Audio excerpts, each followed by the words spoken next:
we're going to talk about the rise of reform in Scotland, which, although it's a pretty ramshackle organisation up here, they're doing well. So I'm just going to go through some of the stats just now. There was the local by-election in Glasgow North East. They won about 18%. They did less well in the two other wards, but still were pretty impressive. And then there was a Survation poll for Progress Scotland, which has the Ballot Box Scotland website has done an extrapolation in terms of seats and has reform, I think, on 14 seats if that came to pass. Now, I mean, I cannot underestimate the impact that 14 reform MSPs would have in the Scottish Parliament. I mean, I just think that, I mean, I'm looking at the full extrapolation. So it gives the SNP in 38, Labour 36, the Tories 21, the Greens 10, Lib Dems 10, and Reform 14. I think Anas Sarwar would be First Minister in those circumstances, but it would just be an ungovernable Parliament. It'd be a crazy gang Parliament. Well, it kind of feels, doesn't it, that increasingly,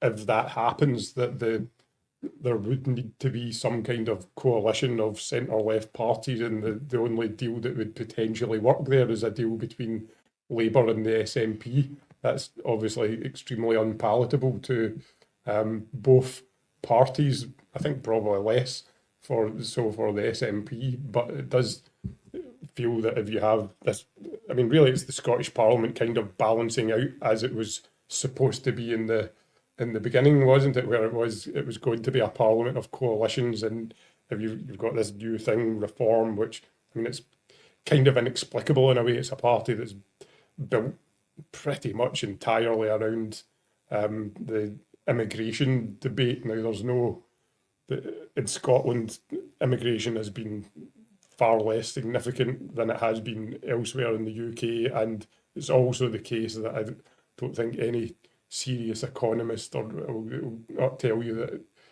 immigration is really important to the Scottish economy. So we need people coming in and working here and paying tax, and yet we could see, there's a real chance that they're going to make a considerable impact. And if the effect that has, that you have this parliament where the Tories, the Lib Dems, the SNP, Labour and Reform are all doing quite well, to have a government that works will probably require two of the more significant parties to work together.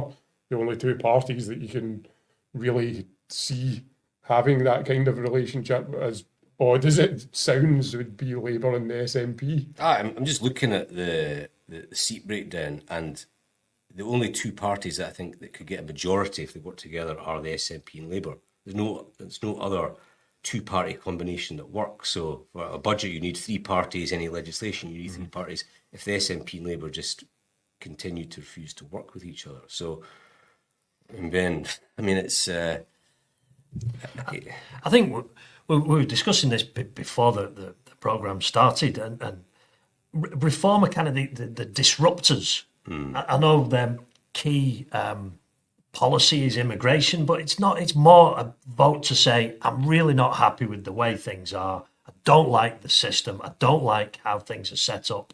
I just want to take the apple cart over. They're kind of in the same way that a lot of the vote for Trump in the States was just like, I do not like how things are. I want it to change. I think that's what's driving the reform vote. I don't think it's immigration. I think it's people going, I don't like this system. I want it to change.